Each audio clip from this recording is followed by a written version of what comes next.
Em um mundo cada vez mais digital, a conectividade se tornou fundamental por conta da pandemia, aumentando ainda mais a importância dos serviços de telecomunicações.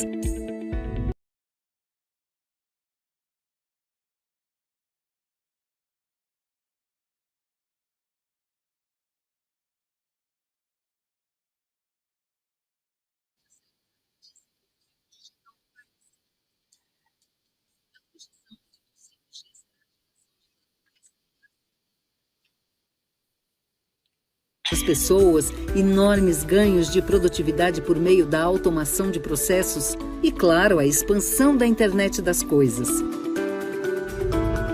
Mesmo sendo o setor de infraestrutura que mais investe no país, vários desafios precisarão ser superados para que tudo isso se torne possível. É necessário ter regras claras que privilegiem a expansão das áreas de cobertura, serviços e o atendimento da população.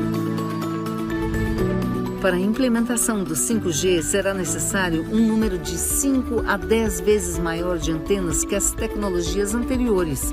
O problema é que existem leis municipais que dificultam a instalação de infraestrutura e tornam o processo extremamente demorado. É preciso evoluir na modernização da legislação municipal. Além disso, a carga tributária também precisa passar por uma reforma ampla para que esteja mais em linha com a importância das telecomunicações para o país. O caminho não será fácil, mas é preciso que exista um trabalho em equipe para que juntos possamos concretizar mais essa etapa de desenvolvimento e conectividade do Brasil. O 5G é a nova conexão do Brasil com o futuro.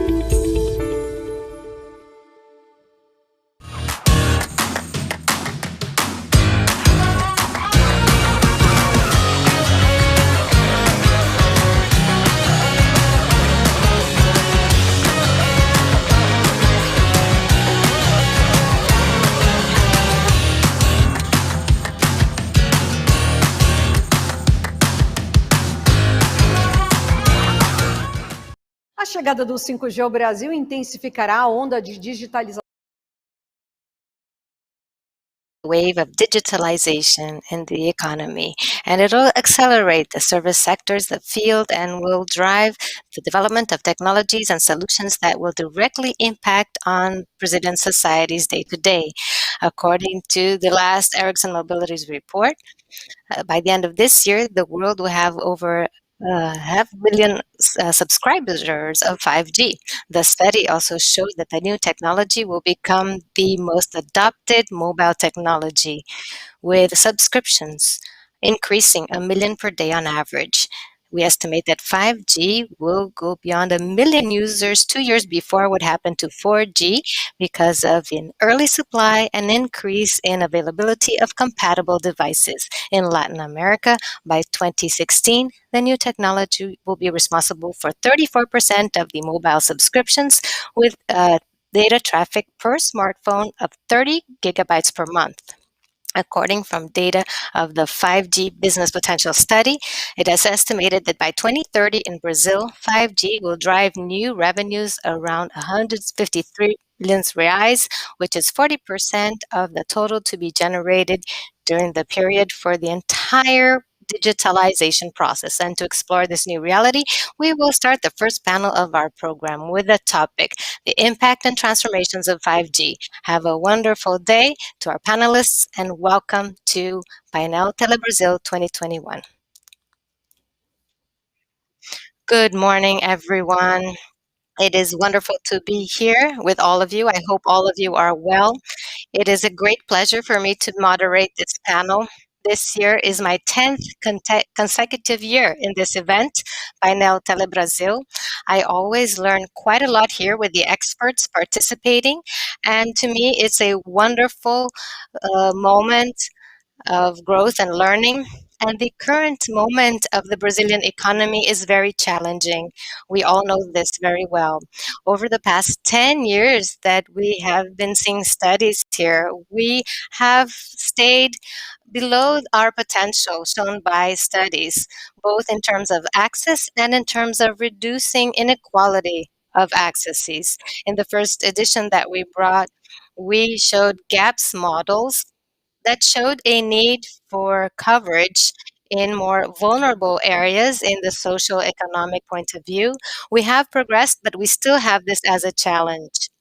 And an even more challenging situation now due to the decrease in socioeconomic quality. We had a per capita decrease. Estimates show that only in 2025 we'll go back to having a per capita income level that we had in 2013. And this is where 5G comes in, with the possibility of us being able to go back to a sustainable economic growth path, and its implementation trying to have these effects felt at a maximum manner in the smallest amount of time. This is the purpose of this panel, to have the main actors who are at the forefront of the 5G deployment process in Brazil, and we'd like to understand how 5G will be able to contribute to this digital transformation in our society, for the communication sector as a whole to be able to develop and follow the path and drive the Brazilian economy. Talking about 5G has become common in the telecommunications sector. The idea is for us to be able to have these benefits drive the economy and advance even more. We were going to have the participation of the Ministry of Communications here in this panel, represented by Mr. Arthur Coimbra. Unfortunately, he had a conflict with his agenda and will not be able to join us. But we have here with us Anatel, represented by board member Carlos Baigori. Good morning to you, Mr. Baigori. We also have a major carrier, Vivo, with its CEO, Mr. Christian Guevara, one of the main technology suppliers of the world, Highway, with Mr. Sun Baocheng, and a consultancy that has been analyzing telecommunications with Mr. Daniel Wada. Welcome to all of our panelists. We're going to have 3 rounds of questions before each one will speak. I would like to start with Mr. Bao Zheng. Very welcome to you. We're going to start by asking what is the scenario desired? Sorry, we'll start with Mr. Baigori. How is Anatel going to be in this new model, and what is the forecast of the model? Thank you. Thank you, Mrs. Viegas. Thank you for having me in the panel here, and greetings to all my fellow panel members, Mr. Christian Guevara, Mr. Daniel Wada, Mr. Derek. And I think that this tender brings the possibility of having many different models of competitiveness in the cell phone service and 5G as well. However, since we do not know what the results of this auction will be, it's going to be difficult to foresee exactly what is going to happen. We do have some scenarios that are possible.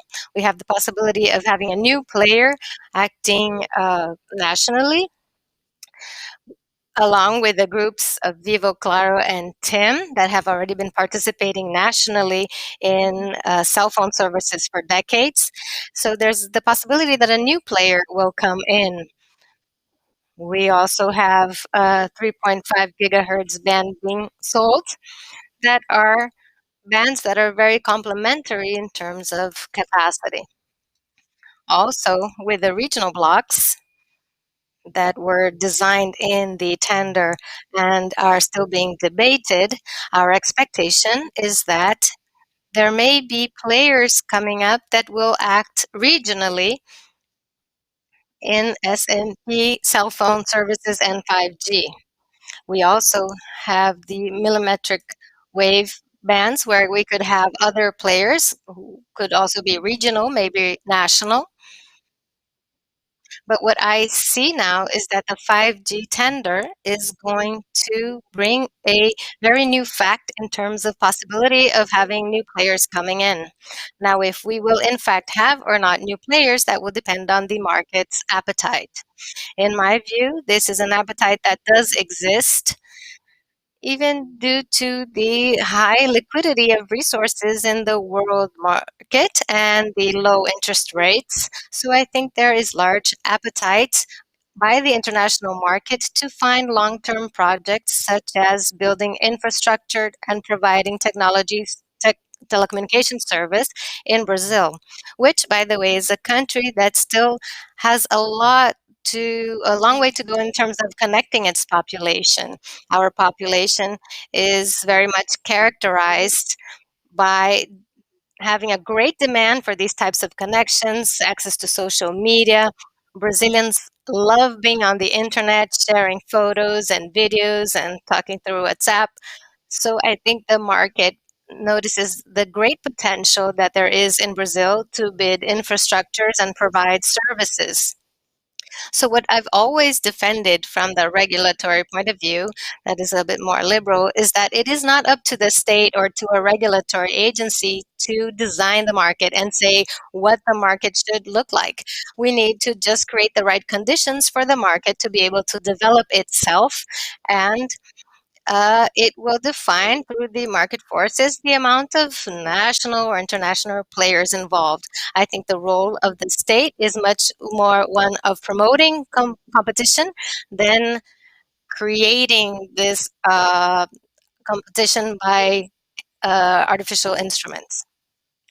So, what is my desire and my view as a board member of the regulatory agency is also what is established in our constitution. First, we want to reduce regional inequalities. We have many regions, many sites, and municipalities in the country that still do not have an adequate service provision. Sometimes you have one service provider that has quality services, but we don't have a multiplicity of supply. And I think we need to develop in that area. And also, we need to guarantee that services are provided with quality, continuity, and reasonable prices. I think we will be able to have this through competition, who will understand the main elements to reach their objectives, and it should not just be simply left to the will and heavy intervention from the state. So, this is how I think. Thank you very much. Thank you. I think to begin, that's perfect. So, based on what you said on the market conditions and how the market will accommodate this new technology, I would like to hear now from Mr. Christian Guevara on Vivo's vision. What will change for the carrier's customers when 5G is effectively deployed? What is actually new to shake up the market at the customer's side? Good morning, Claudia. Good morning, Baigori, Jabara, Wada, Mr. Baucheng. It's great to be here with all of you in this panel. I just did a presentation talking about changes in digitalization. As we know, 5G, it was mentioned here by others as well, brings ultra high speed connection, which is a very important decrease in latency as well, close to zero, reliability and connection, and availability to connect with multiple devices at the same time. So this represents a very important change and a very important technological evolution, which brings along with it a much more spread out use of other technologies that exist in the world, meaning virtual reality, augmented reality, self-driving cars, automation. This will all impact our lives as users, and it will also impact the Internet of Things significantly, as it will impact companies directly in several different sectors: agriculture, industry, mobility. All of the retail sectors will go through a very positive impact from this technology. It's also important to describe 5G within this perspective of the country's digitalization, which I just mentioned in my presentation.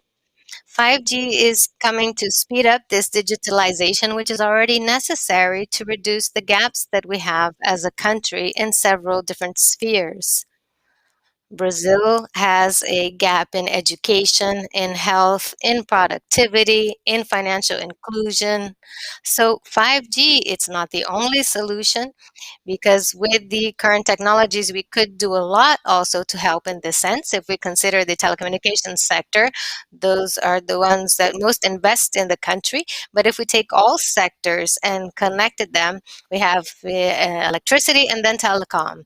And private capital from companies that invest in Brazil. Last year was a hard year in the pandemic. We invested 30 billion with all carriers together, and we kept the country connected in a very difficult moment for all of us. People were able to study and work connected to the networks. So digitalization is the driver to development, and 5G is going to speed this up even more. So this is how I see it. A lot of times we see the Brazil cost of operating and wonder if 5G should help. And in telecommunications, we have some cases with a high Brazilian cost because of lack of infrastructure and telecommunications infrastructure, but I see it from the other side. I think the Brazil cost will decrease if we are able to digitalize telecommunications, and our investment is a drive to reduce inequalities in this country and to lower the Brazil cost by expanding the coverage and this technology. We will be able to reduce this gap and increase productivity from this point on. So I am very optimistic about the opportunities that are being built, and definitely the whole outlook, not only national, but state, municipal laws, tax laws. Everybody has to work in the same direction, and we are doing our part as a telecom company with a huge amount of investments and competitiveness and with a attractive service. In Brazil, if we consider the quality of services offer, it shows that we are companies who invest. Our capex on revenue is one of the highest. The financial market penalizes for this. We invest a lot of the revenue we gain, but we keep investing. And the outlook is that there will be an acceptability of digitalization, and this is vital for our lives, as the pandemic showed, and it's going to continue to be even more so.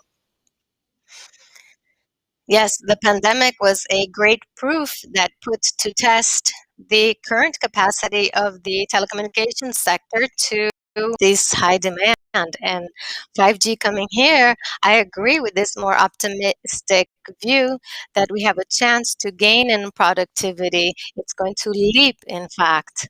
So, looking at this scenario of challenges, and since we have Mr. Derek here with us, with this experience and this international point of view, when you look at your presence here in Brazil, what is Huawei's vision, and in which sectors can 5G have the greatest immediate impact here in Brazil?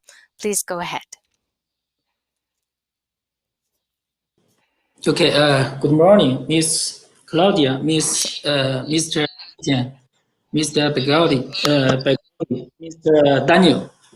It's my pleasure to share my view.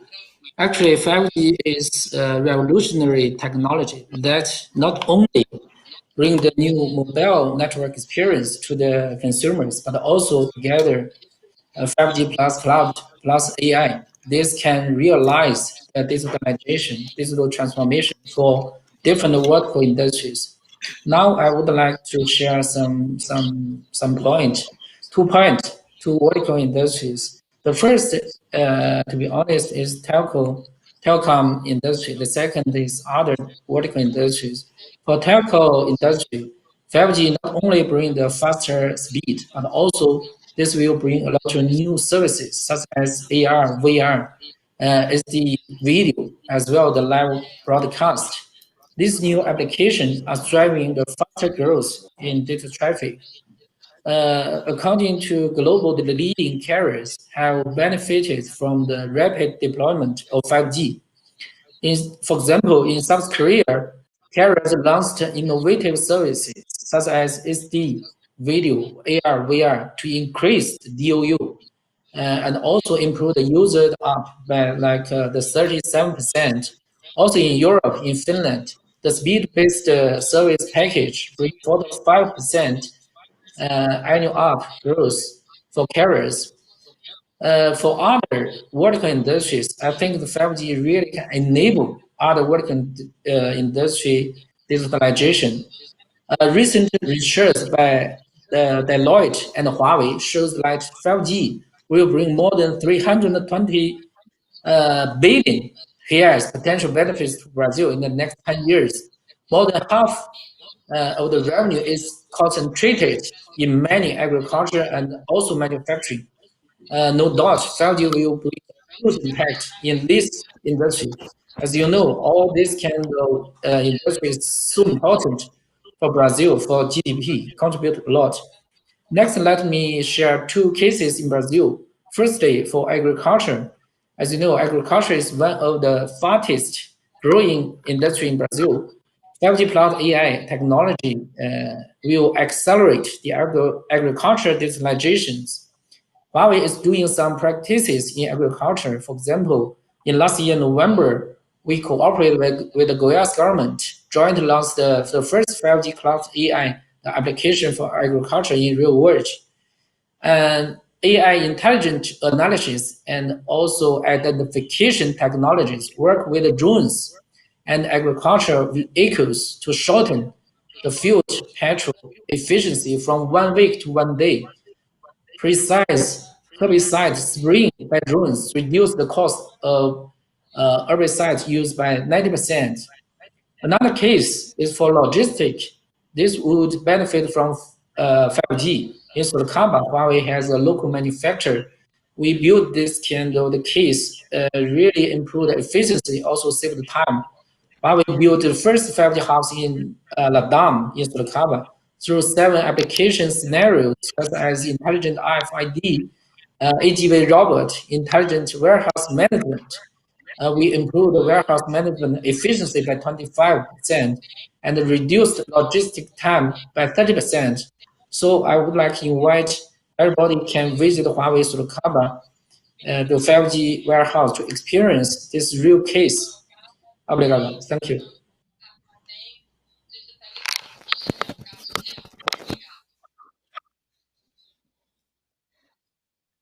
Excellent. It's wonderful to see that this is already a reality because, in fact, we're all here very anxious for this to grow even more. Now, I would like to talk a little bit with Mr. Daniel Wada about his vision as a consultant with a more broad view, perhaps. Could you please share with us your view of the country and whether it is prepared or not to capture all of these potential effects of 5G development? And in your view, what is still missing for us to be able to capture these gains and be able to transform this into a more common reality to many sectors? You have the floor. Thank you, Claudia. Good morning. It's a privilege and a pleasure to be here in this event. I'd like to greet my fellow panelists, Baigohi, Christian, Mr. Derek, and thank you for the organizers for inviting me to this event. Claudia, the answer to your question is that unfortunately, Brazil is not prepared yet today, but I do believe it will be prepared in the next few years. What's missing? Well, I think we need to focus on 3 pillars. First, the expansion of infrastructure, which is being very much discussed and will be discussed in this event. Second, the development of applications. No use if I have an infrastructure for 5G if the final consumer and companies do not see an effective use and are not able to take advantage of the potential of this new technology. And third, it's a huge gap in the country, which I think 5G is increasing, which is training of people and capacity building of people in the country. So the first pillar, infrastructure, based on the tender process that Baigohi described, I think we will have spectrum availability, a lot more towers in little time, and connecting fiber that will create a good 5G experience in practically the entire country. For the second pillar, which is the applications part, is that despite of all the difficulties, today Brazil already has a very solid and and good ecosystem. And Brazilian society, as Baigori said, is very open to innovations. People like social media, they like engaging themselves, they like testing new business models. So I think 5G is going to make this very much available. And we have a very uh, rich market and a very fast market in startup models. And as Christian said from Vivo, they're testing new applications along with other carriers that we see that are changing all the time and growing in this ecosystem. But I think, in my view, the greatest challenge is the third pillar, which is capacity building. For specialized skills, we have great difficulty in hiring people. And this is not just for consultancy, but for carriers and equipment suppliers and skilled people for the agencies, both regulatory and public. So if we don't have people at our side to develop these applications and develop business models in the country, this could generate an enormous bottleneck for the development of 5G applications in Brazil. And we'd run the risk of losing this window of opportunity that 5G is opening to us in this country. Thank you. And this actually is a pillar that you cannot build so quickly, right? And it's a gap in education that we have, which is very significant based on the indicators we follow. And it's a very relevant issue, even in other segments of the Brazilian economy. Sometimes we tripped because we lacked in high skilled labor. So before our crisis in 2014 and 2015, we were already growing under our potential because we have this bottleneck of skilled labor. And so this is a very crucial point indeed. I'd like to start our second round of questions, and then we will go on to the closing remarks. But first, Mr. Baigori, given everything that was said here, specifically within Anatel, within the agency, do you believe that 5G will bring any changes in how the agency will act? And in terms of the implementation program, do you have any variables that you'd like to highlight that merit more attention? Thank you, Claudia.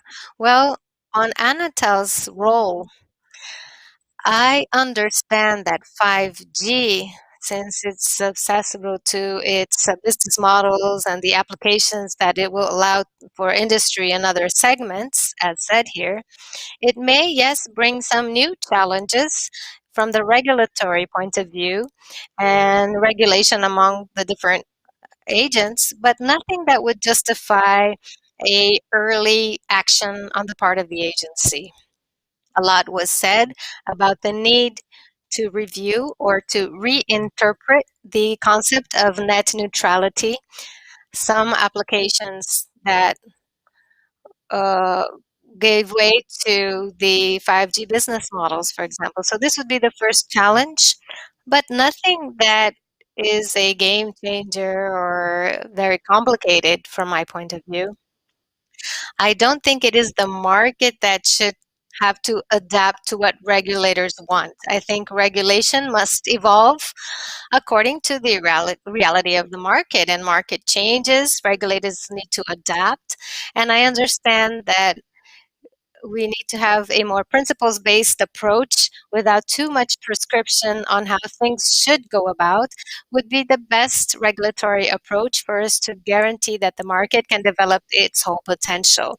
On the next steps for the tender, as all of you know, yesterday we had an extraordinary meeting where board member Moises requested more time to review the process, and the rapporteur talk to him to try to ensure that this tender be done as quickly as possible, within all the necessary requirements to ensure security and reliability, so that everything will work well and everybody interested will have enough guarantees to ensure that we board members and public administrators can be sure that the rules established will be able to be complied with 100%.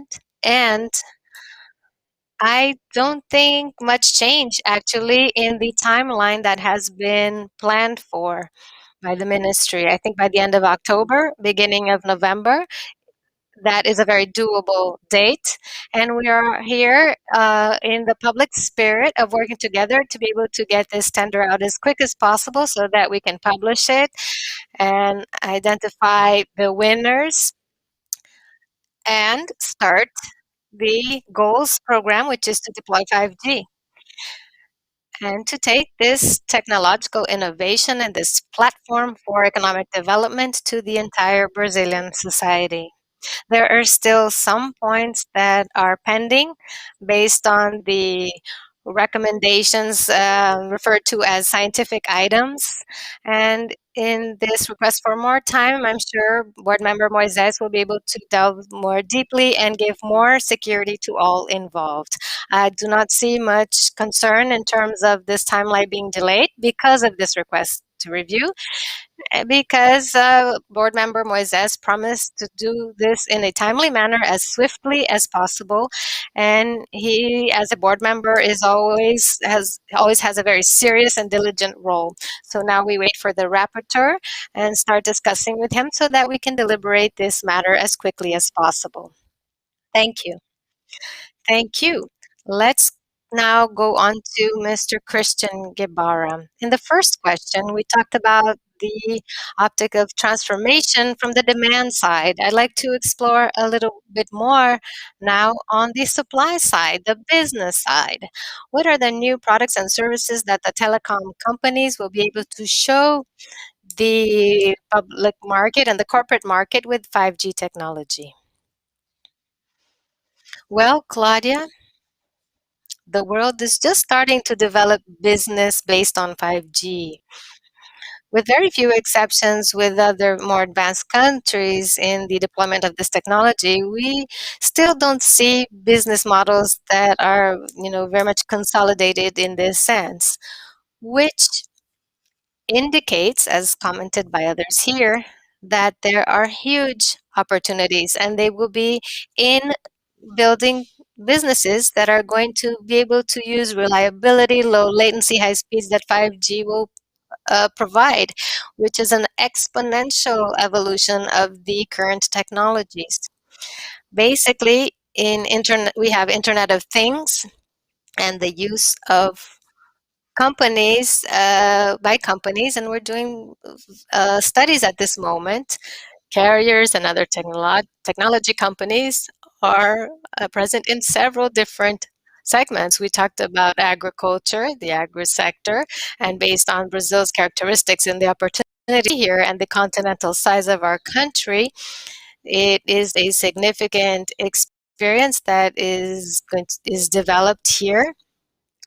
And we are using the 5G 3.5 frequency to see possibility of new businesses. The new businesses here will have very different characteristics, from the autonomous management of vehicles, cars, tractors, using drones to manage crops,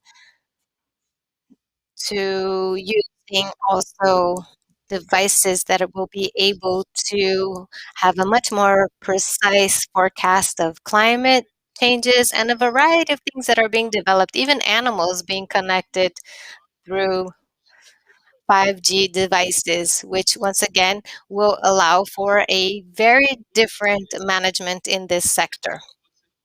Something very similar can also be applied in other sectors, in industry, in steel, in retail, even in the banking sector. We already have banking branches connected to 5G to see what different services you can bring to the branch's back office, but to users themselves as well.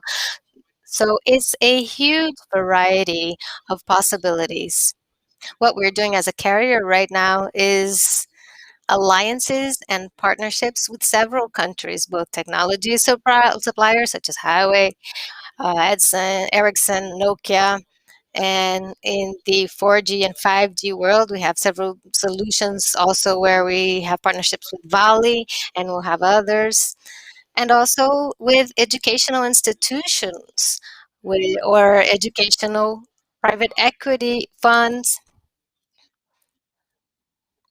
that are focused on IoT as we just did now in our partnership with Qualcomm in Banco do Brasil, looking at IoT and seeking all possible alternatives to develop businesses that are just starting around the world. There's so many possibilities, but they are yet to be explored.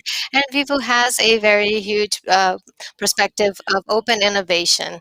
We have a platform to connect with the startup world, and we are more and more connected with them in the IoT world, AI, augmented reality, and this is all going to be driven with the arrival of 5G. Now, I would like to hear from Mr. Derek. Um, Given how his experience and given that 5G is something very new and we don't have consolidated business models yet, what does your experience in other countries add to the development of the Brazilian model?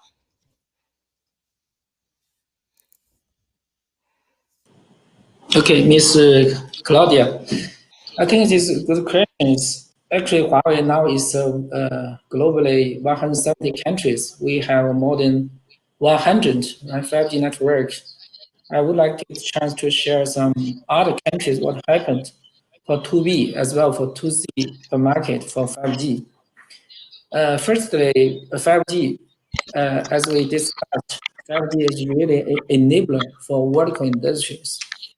Now in other countries, I think 1 year or 2 years ago, in Europe, in China, in South Korea, in Japan, to launch the 5G business, they already start to implement for vertical the case from 1 to N, the replication. In multi industries, almost we have 1,000 projects across more than 20 industries, such as agriculture, mining, steel, manufacturing. Similarly, there's a huge mining market in Brazil. And also I believe that such mining 5G application also can bring a lot of efficient, safe, also the low cost benefits to Brazil as well for agriculture or logistics, as well for the, like Christian mentioned, for the bank, also for other vertical industries. Except this, I think is for some others also we need to prepare according to others' experience. The first is ecosystem. Actually, in São Paulo, Huawei built EITC, the ecosystem innovation, the centers. We opened this center for all the customers, partners, as together to develop this kind of ecosystem, as well as Daniel Wada mentioned about the talent. Actually, in the past 10 years, Huawei just trained around for 40,000 ICT in talent. As well, now we are training, cooperate together with the universities. More than 80 universities we built the ICT academy to train the students. As well, we opened a free public classes about 5G, about AI, about the cloud. This kind of classes for free for all the Brazilian the people. I think all of this is very important for 2B this business. I think for 2B the business can not only depends the vendors, operators, but also we need all the vertical industries ecosystem, the partners work together to create this big ecosystem. This is different before the 3G as well the 4G. Actually, for 2C, according to other countries' experience, I think the rapid deployment of 5G network is very important. Also, this can bring new service growth for operators and also can bring some innovative mobile user experience for final consumers. The rapid deployment of 5G network is bringing new service growth for operators. Like I mentioned in the keynote, like for example, in South Korea, 3.5 million people have used 5G services in just 6 months after commercial launch. At the same time, this traffic increased lost 3 times. Also, for sure, we can monetize, right, this kind of the traffic. As well, 5G can bring a completely different network experience to consumers. To benefit from the 5G VR, the live broadcast service, consumers can use the 5G smartphone to watch the sports game from any angles they want in 360 degrees. If they want, they also can even make the camera follow their favorite players throughout the whole game. Consumers also can enjoy a truly immersive user experience in sports. In football, it's very famous in Brazil. I think this can new technology really can enable this the football, right, this kind of industry. As well, the last one I would like to share, like smartphone is as well important for 5G. But globally, 5G mobile phone shipment have been more than 60% in all the smartphone shipment. At the same time, 5G smartphone has also become affordable. For example, the entry-level 5G smartphone, cell phone, already launched in the market is lower $200, which can drive the increase of 5G penetration the rate. I think it's very important. I'm here. I just bring this kind of other countries' experience to here. I think it's Brazil also can speed up this kind of the process. Thank you.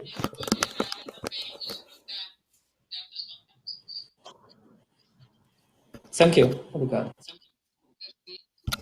Perfect. Thank you very much. We really have already a world of possibilities. And as Christian says, it leaves us at a very optimistic moment. We have challenges ahead of us, but there is undeniable optimism as well. Going back to Danielle from Advisia, we know that you are advising the Ministry of the Economy to, with the whole tax question and all these elements of how to give more access and cheaper access to services and to devices, the devices that are going to be connected. The tax question is essential, and we know that this is just starting to be studied, but we'd like to know if you have any spoilers to share with us on this survey that you are doing on the tax design, what would be adequate to best accommodate 5G to have a very favorable environment for it here. And also, Danielle, if you could also give us your final remarks so that we can start doing our closing round. Thank you for your question, Claudia. Let me give you a quick context. Advisia is the winner of a UNDP international tender process whose goal is to give strategies to rationalizing taxes in the telecommunications sector and to broaden the broadband in Brazil under the optic of the public sector's economy. So in our group, we have Advisia, as well as professors from universities, experts from Matos Filho, and the vice president of Anatel is with us as well in this group. And in the in the broader working group, we have representatives from the Communications Ministry, the Brazilian RS, and Anatel. So it's a very ambitious group. It's going to do the study up till April of next year, and it considers several dimensions. One is to think of the entire value chain, to evaluate from R&D to supply of inputs and equipment, the deployment of networks, the offer of added services, all the way to the final consumer. So we're thinking of this whole chain. The other is a question of federalism. What is the impact in the different spheres, municipal, state, and federal, vis-a-vis tax responsibility? And there's another important issue, which is the complexity of tax cost. When you talk about taxes in Brazil, it's not the value of the taxes itself, but the whole complexity of this whole system with taxes and tributes and fees that generated a very high cost with huge complexity. So we're evaluating this as well so that we can understand the indirect and direct effects, regulatory costs, informality, and it may even generate an unfair competition. So asymmetry is the different effect. We also want to assess elasticity to create access. One is on the demand side and how much a significant reduction in tax will effectively impact the final price to the consumer, and how much this reduction of the consumer final cost will increase the customer base for broadband. On the other side, you have connection supply. How much does an optimization or tax reduction in the chain could favor or facilitate the expansion of networks in the country, even making regions that are not currently attractive. So we're still at the initial phase of collecting information and data. We are also doing a RFP for subsidies, and we are going through a series of interviews so we can have more information to technically base our analyses. But if I can give you a few spoilers, well, let me see of the advantages of this study. It's hard to put all of these dimensions together in a single recommendation because it's very complex. So we're going to work in different scenarios. We imagine that we're going to do a scenario with a simpler, fairer tax scenario if we can expand the tax collection base, for example. But this is still very much in the beginning. We're still at the phase in which we are collecting data. We are hearing all entities of society to understand the pain points and issues and the quote unquote injustices that one player may feel against another, and not just the direct competitors, but in terms of how services are supplied to consumers. Why is one tax system so different from cable TV and from video streaming? Is this correct? Is this fair? Is this adequate? These are the issues that we intend to address in our study. Again, it's a complex matter. Going to my final remarks, and I refer back to the opening remarks that were said, that this whole issue, not just the 5G expansion, but also, this tax system expansions. I heard the word pact, and that's it. I think there are multiple agencies involved with different interests, and the president of Anatel talked about institutional conscience. So this is the moment in which we have to uh, get together, leave our egos aside, and think of what's best for the country and discuss things based on technical matters and think ahead. A lot of us here talked about social and digital inclusion, and the impacts are huge. And tax optimization may facilitate enormously the expansion of these disruptive solutions from 5G. So these were my final remarks. Thank you. Great. Thank you so much. You have a beautiful challenge ahead of you. As consultants, we like to joke that as soon as we understand some kind of tax rule, the chances that it has already changed are very big. So it's not an insignificant challenge that you have ahead of you in this beautiful work that you are coordinating, and that will certainly be very helpful in the decision making process. So going to our final round of questions, I'd also like everyone to, as you answer this last question, also give us your final remarks so that we can stay within our time frame. Going on to Carlos Baigore, we know that Brazil has a huge 5G infrastructure challenge. What can the agency do to stimulate the development of this infrastructure? I think the term that Danielle remember here is to have an institutional consensus that was referred to by the president of Anatel, Leonardo Euler. It falls very well here. We need to align the different players and institutions so that we can, in effect, organize this goal, which is the same, but sometimes in the short term may change from one to the other and make the long-term goal more difficult. So how do you see Anatel's role in this? And what are your final remarks? Thank you, Claudia. I think it's very much along the lines of what Mr. Leonardo Euler said. In his administration, we inaugurated a very active role as a promoter of best practices in municipal rules to install antennas and land use, presenting impact studies of connectivity in local development. So I think this is a very interesting work, which is the role of Anatel as a promoter of this debate. I understand that Anatel still needs to work along with the city governments to show the positive impacts that connectivity brings. And there's a recent debate on the newspapers on São Paulo, which is quite important. And it's an issue that has been going on for a long time and has to be resolved to prepare for the arrival of 5G for the city of São Paulo. And the tax issues in the state level, as what I mentioned, we see that the largest cost is represented by the ICMS tax, which in some places is extremely high.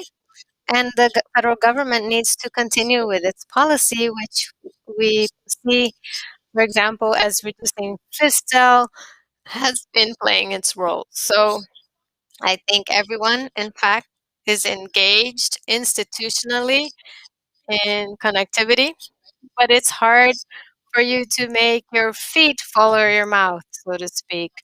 If we all want connectivity, but when revenue drops and you need to survive, then there is, this source of revenue in exploring antennas.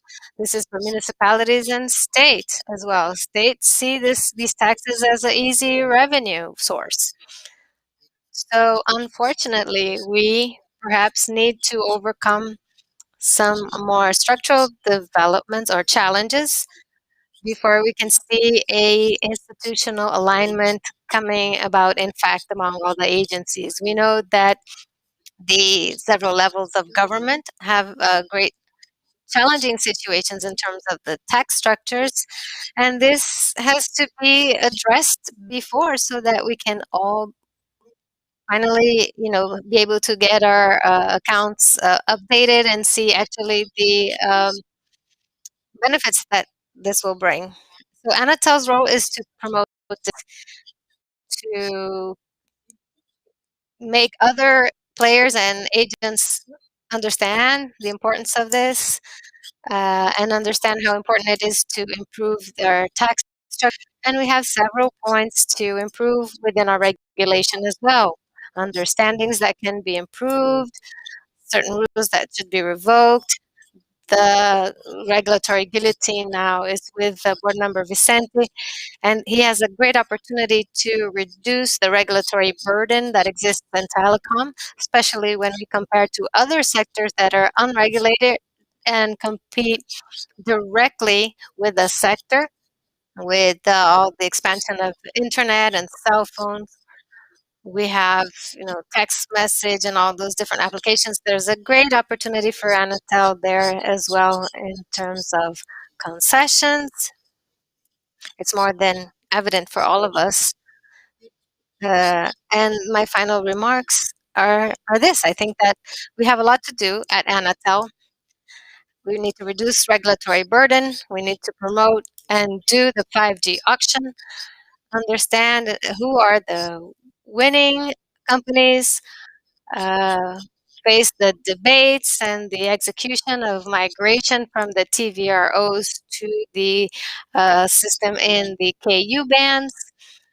Also Connect the North and the Integrated and Sustainable Amazon program. We have many challenges at Anatel. And some people, when they see that as soon as we approve the tender, the question will be closed. But actually, that's just the beginning of a series of debates that are going to come up once we approve the tender. So lots to do ahead of us. Thank you for the invitation, and I'm sure all of you who are here will support Anatel in reaching the objectives that are common to all of us. Thank you very much. Thank you, Baigori. Yes, we're very anxious and in tune, waiting for the next steps. And now I'd like to hear from Christian and his final remarks from Vivo's point of view. So, in terms of infrastructure, do you think the carriers are ready to have this more intensified? I think the pandemic was a test drive, but now we're going to have a wave of new 5G applications that are going to require much more. In the beginning of your talk, you said that you saw 5G coming into Brazil with great optimism. And after everything has been said here, I'd like to know if you're still optimistic in your final remarks and what else could you add? Please go ahead. Thank you, Claudia, for your question. Certainly, everything we've been through in the pandemic was much more than a test drive. It was a huge challenge for the entire country and the telecommunications sector. From one day to the other, the world went into everybody's homes and data demand increased unimaginably so. But the answer was given, not only of networks working, people connected, but also in terms of companies being able to have our staff working with safety protocols to be able to meet the demands of our clients. Our stores, as soon as they were able to be open, they were open. Signals were there, connection was there, so it was very important also not to forget that the telecom sector is one of the greatest employers in Brazil. So this is seen as a sector that generates wealth as well through the employment of many, many people. In terms of Vivo, we are leader of mobile internet in the country, have the largest coverage and 3G, 4G, and we have all the technologies available in the spectrum. Vivo has been acting to expand its coverage and availability of services for many more people, and so we've been pioneers in this sense. In terms of fixed and fiber, we're also leaders in connection of households connected through fiber. We have more than 17 million households connected through fiber in over 300 cities. This is important to arrive with fiber to more cities, and it means arriving with fiber to more sites so that we can be able to handle this huge increase of data that will be coming with 5G. We've also invested in backbone over many years, and this is going to prove itself to be very necessary on this new step that we're going to be giving with a new technology. And all this regulatory and digitalization structure commented by Mr. Baigori is important. And of course, in terms of São Paulo, we really hope that they define the new law that allows the deployment of antennas. As mentioned at the beginning of our panel, this is going to multiply needs by 5. Porto Alegre gave a big signal in this sense. They have a law that is much more aligned with the new world that we're about to be in. So it's an interesting movement. And also Rio de Janeiro, they've just passed a law. It just needs to be sanctioned. So there's a lot of movement going on. And it's important, yes, to have a joint effort on the part of all actors so that Brazil's digitalization be a reality. 5G needs to potentialize this digitalization need, as I said in the beginning. The country's digitalization is not only the responsibility of telecommunications. Telecommunications is doing a huge effort, so is Anatel, but the responsibility lies on everybody. Digitalization is going to transform education in our country. So we should be very concerned with this. After the pandemic, the gap that exists in training people is even higher. So it's not just training people to use 5G, but basic education. This should be the number one item on the issue, on the agenda. And health. Digitalization will help in education, in health, in medicine, quality services, and this should be also considered by digitalization. Digitalization means infrastructure, means culture. It's a country that needs access to culture as well.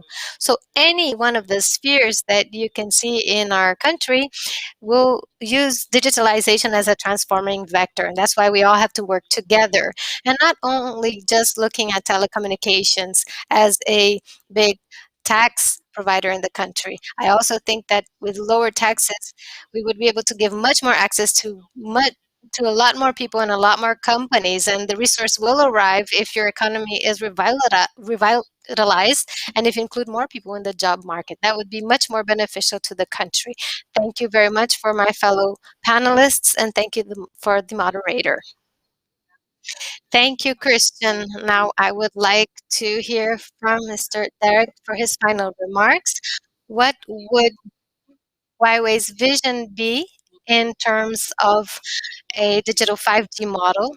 And how are you ready to support your customers? So what are your final remarks? Please go ahead. Okay, thanks for Claudia's questions. I think for Brazil, this the currently the 5G auction regulations, I think is good according to other countries. Compared to other countries, the regulation. Why I said this? The first, I think this auction will release the largest number of 5G spectrum resources in Brazil, the history. According to global experience, C-band is the main 5G spectrum. Operators can demonstrate 5G technology advantage and maximize 5G capabilities only when the bandwidth C-band is more than 80 megahertz. According to current 5G regulations for each operators, I think it can get 80 megahertz to 100 megahertz. I think this is very important. For Huawei, we have the advanced technologies. We call this massive MIMO. Can maximizing this kind of bandwidth. I think this is good for Brazil. I think the second is, as mentioned many times by Minicom, about this auction is not only, it's not for the purpose to financial revenue, but for the benefit of the people from the policy level to encourage operators to build networks, promote development of ICT infrastructure. According to the rules, more than 80% of spectrum value is implemented through coverage obligation. Less than 20% cost spectrum will be paid. I think this can encourage all the ecosystem to invest for the infrastructure. I think this really the good. But even in the future, I think we will face some challenge about 5G. When 5G the auction regulation get approved, we will face some challenge. But like everybody said at the beginning, Mr. Christian mentioned, he is optimistic. I think also we have the confidence. Even we will face some challenge, but for Brazil, digitalization not only depends on vendor, on operators, on partners. This is the ecosystem. The first, I think, is technology. Huawei also together with our partners, also different vertical partners, develop this kind of technology. The second is the talent. If you consider the long term, Brazil, I think we need to train more and more advanced, especially for the talents to know 5G, AI, cloud, computing, this kind of the talent. The final, I think, is the ecosystem.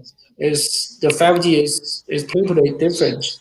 It's not only is telcos the responsibility. I think this all the vertical industry responsibility. We need to work together to create the future. I do believe. Also, I have the confidence about Brazil in the future about 5G. This is my final remark. Thank you.